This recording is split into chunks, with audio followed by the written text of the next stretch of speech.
Զարմանալի է այն արդյունքը, որ մենք ստացել ենք։ Այսօր քեզ եմ ներկայացնում մի մեթոդ, որով մենք վերականգնելու ենք արաբական ավանդական մի ձև կտրոնները արմատավորելու համար այնպիսի վայրերում, որտեղ տեսականորեն դա անհնար կլիներ։ Ավելի վաղ դա անում էին կավեկ ուժերով, որոնք լցված էին անապատի ավազով եւ փոքրիկ անցքերով, որոնք թույլ էին տալիս բույսերն ու բուրավետները տարածել ծայրահեղ պայմաններում։ Այսօր քեզ ցույց եմ տալիս այդ նույն համակարգի ժամանակակից, պարզ եւ տնային տարբերակը, որպեսզի դու էլ կարողանաս քայլ առ քայլ անել։ Ուստի շատ ուշադիր եղիր եւ գրի առ ամեն ինչ, որովհետեւ հենց հիմա սկսում ենք։ Այս մեթոդի համար մեզ շատ քիչ բաներ են պետք։ Բոլորը հեշտությամբ կարելի է գտնել։ Առաջինը 8 լիտրանոց թափանցիկ շիշ։ Նաև օգտագործելու ենք ավազ։ Լավագույնը գետի ավազն է, բայց կարելի է օգտագործել նաև ծովի ավազ, շինարարական ավազ կամ նույնիսկ ջրի ֆիլտրի ավազ։ Եթե շատ լավ լվանանք, կարող ենք օգտագործել այն մի քանի անգամ ողողելով, մինչև ջուրը հնարավորինս մաքուր դուրս գա։ Կպահանջվի նաև 3%-անոց կամ 10 ծավալով ջրածնի պերօքսիդ։ Բացի այդ, պետք է կտրիչ կամ սուր դանակ շշի վրա կտրվածքներ անելու համար եւ իհարկե կտրոններ։ Այս դեպքում աշխատելու ենք կիտրոնի, ձիթենու եւ ռոզմարինի հետ եւ յուրաքանչյուրից 9 հատ կկտրենք։ Բայց հիշիր, այս մեթոդը գործում է գրեթե ցանկացած բույսի համար, որը ցանկանում ես բազմացնել կամ կլոնավորել։ Եկեք պատրաստենք մեր կտրոնները։ Ընտրում ենք 27 կտրոն 9 կիտրոնի, 9 ձիթենու եւ 9 ռոզմարինի։ Յուրաքանչյուր կտրոն պետք է լինի միջին վիճակում, ոչ շատ փափուկ, ոչ էլ չափազանց փայտացած։ Յուրաքանչյուրի ստորին մասը լավ մաքրում ենք հեռացնելով տերևները կամ փոքր ճյուղերը, որպեսզի այն հատվածը, որը պետք է թաղվի, ամբողջությամբ ազատ լինի։ Հիմա այդ ստորին հատվածին քսում ենք բնական ալոե վերայի միջուկ։ Ալոեն ապավորում է բնական արմատակալման հորմոններ, խոնավություն, հակաբակտերիալ պաշտպանություն եւ շատ է օգնում, որ կտրոնները ուժեղ արմատավորվեն։ Այնուհետև նույն հատվածը պատում ենք աղացած դարչինով։ Դարչինը բնական հակաբակտերիալ եւ հակասնկային միջոց է, որը կանխում է սնկերի զարգացումը եւ պաշտպանում է կտրոնը առաջին շաբաթներին։ Եվ հիշիր, հետևիր բոլոր քայլերին ճիշտ այնպես, ինչպես ես եմ բացատրում, որովհետև եթե որևէ քայլ բաց թողնես, շատ հավանական է, որ արդյունքը նույնը չլինի։ Դիտիր տեսանյութը ամբողջությամբ, որպեսզի կարողանաս այն կրկնել ճիշտ այնպես, ինչպես ես եմ անում։ Հիմա պատրաստելու ենք ոռոգման ջուրը, որը խոնավացնելու է տարածիչի ամբողջ ավազը։ 1 լիտր ջրի համար օգտագործում ենք ջրածնի պերօքսիդ հետևյալ կերպ։ Եթե քո ջրածնի պերօքսիդը 3% է կամ 10 ծավալ, օգտագործում ենք 1 լիքը թեյ գթալ։ Եթե այն 20 ծավալ է կամ մոտ 6%, օգտագործում ենք կես թեյ գթալ։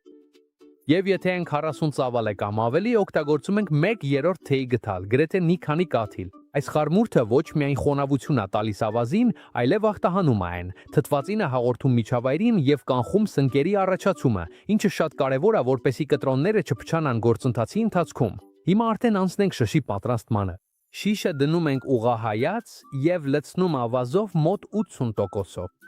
Այն 20% ազատ տարածքը վերևում շատ կարեւոր է, որովհետեւ հենց ընդեղ ենք ավելացնելու ոռոգման ջուրը։ Երբ շիշը լցնենք ճիշտ մակարդակով, ամբողջ լիտր կամ լիտր ու կես ջուրը, որ հենց նոր պատրաստեցինք, լցնում ենք վերևից առանց կափարիչի, եւ հիմա թողնում ենք շիշը բաց վիճակում ու համբերատար սպասում, մինչև ամբողջ ջուրը անցնի ավազի միջով։ Ավազը ջուրը կկլանի աստիճանաբար եւ խոնավությունը հավասարաչափ կբաշխվի վերևից մինչև ներքև։ Միայն այն ժամանակ, երբ տեսնենք, որ ջուրը ամբողջությամբ անցել է եւ ամբողջ ավազը խոնավ է ու իդեալական վիճակում է, հենց այդ պահին անցնում ենք կողային անցքեր բացելուն։ Դա շատ կարեւոր է։ Սկզբում խոնավացնում ենք, հետո անցքեր ենք բացում։ Եթե անցքեր բացենք մինչև խոնավացները, ջուրը կկորցնենք եւ ավազը լավ չի խոնավանա հիմա։ Երբ ավազը արդեն ճիշտ խոնավացված է, նշիչով նշում ենք այն կետերը, որտեղ յուրաքանչյուր կտրոնը պետքա տեղադրվի։ Դրանք բաշխում ենք ամբողջ շշի վրա, որպեսզի շատ մոտ չլինեն իրար եւ յուրաքանչյուրն ունենա իր տարածքը։ Հիմա սուր դանակով կամ մկրատով յուրաքանչյուր նշման վրա խաչաձև կտրվածքներ ենք անում։ Խաչաձև կտրվածքը իդեալական է, որովհետև ավազը դուրս չի գալիս, շատ լավ հարմարվում է ցողունի հաստությանը եւ ամեն ինչ կայուն է պահում։ Եթե կտրոնը բարակ է, օրինակ ռոզմարին, փոքր խաչ ենք անում։ Եթե ավելի հաստ է, օրինակ կիտրոնենին կամ ձիթենին, խաչը մի փոքր ավելի մեծ ենք անում, բայց միշտ համաչափ։ Եվ եթե ինչ-որ պատճառով կտրվածքը շատ մեծ ստացվի, կարող ես խաչի մեջ մի փոքր բամբակ դնել։ Դա թույլ չի տալիս, որ ավազը դուրս գա եւ կարող ես շարունակել առանց որևէ խնդրի։ Երբ խաչերը պատրաստ են, կտրոնները տեղադրում ենք։ Դրանք զգուշորեն մտցնում ենք այնքան, որ մոտ 3-ից 4 սանտիմետր մնան ավազի մեջ։ Այդ խորությունը իդեալական է, որպեսզի կտրոնները կայուն մնան եւ առանց խնդիր արմատներ զարգացնեն։ Հիմա պատրաստելու ենք շատ պարզ բնական կանխարգելիչ միջոց։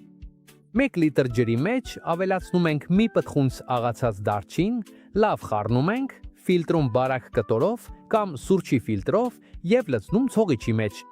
Յուրաքանչյուր 3-4 օրը մեկ դրսից ցողում ենք կտրոնները, որպեսզի պաշտպանենք դրանք սնկերից եւ բակտերիաներից։ Այնուհետեւ ամբողջ շշի վրա դնում ենք թափանցիկ կամ սպիտակ տոպրակ։ Սա ստեղծում է մեղմ ջերմոցային էֆեկտ, որը պահպանում է հարաբերական խոնավությունը բարձր։ Եթե դա չանենք, կտրոնները ջրազրկվում են եւ արմատ չեն տալիս։ Հիմա տարածիչը դնում ենք լավ լուսավորված տեղում, բայց առանց ուղիղ արևի եւ շատ կարեւոր է այնպիսի վայրում, որտեղ քամի չկա։ Քամին շարժում է տոպրակը, հարվածում կտրոններին եւ կարող է խանգարել դրանց արմատավորմանը։ Յուրաքանչյուր 3-4 օրը մեկ բացում ենք տոպրակը, թարմացնում օդը եւ անհրաժեշտության դեպքում նորից օգտագործում կանխարգելիչ միջոցը։ Եվ եթե երբևէ ավազը չորանա, ինչը հազվադեպ է պատահում, պարզապես ավելացնում ենք մի փոքր նախապես պատրաստված ջուր, մինչև շիշը վերականգնի իր բնական խոնավությունը։ Եվ եթե ուզում ես դա անել հնարավորինս լավագույն պահին ըստ լուսնային փուլի, ահա քեզ ճիշտ հղումը։ Երբ աշխատում ենք կտրոնի հետ, ունենք երկու կարևոր մաս՝ վերին մասը, այսինքն ցողունը,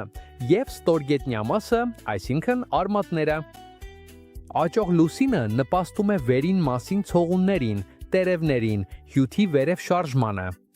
Բայց քանի որ այստեղ մենք ուզում ենք, որ ամբողջ էներգիան կենտրոնանա ներքևի մասում արմատավորման վրա,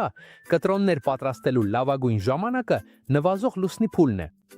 Նվազող լուսնի ժամանակ հյութը հակված է իջնելու, ավելի շատ կենտրոնանում է հիմքում եւ դա շատ է հեշտացնում, որ կտրոնը նոր արմատներ տա ավելի արագ եւ ավելի ուժեղ։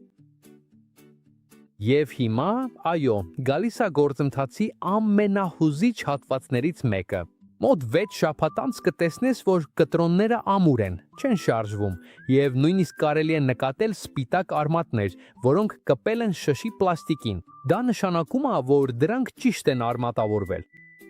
Դուս անելու համար մենք չենք քաշելու կտրոնները։ Մենք դա կանենք հնարավորինս ապահով ձևով։ Շշի վերևի մասում կկատարենք շրջանաձև կտրված այն բացելու համար, եւ հետո շշի մարմնի շուրջը մի քանի ուղղահայաց կտրվածքներ կանենք։ Այսպես կարող ենք պլաստիկը բացել հատվածներով, ամեն կերպ խուսափելով կտրոններին վնաս պատճառելուց։ Եվ արդեն վերջին քայլը կլինի մեր կտրոնների ավազը մաքրելը։ Եվ վերջապես կունենանք 9 կիտրոնի, 9 ձիթապտղի եւ 9 ռոզմարինի կտրոններ, բոլորը կատարյալ արմատավորված։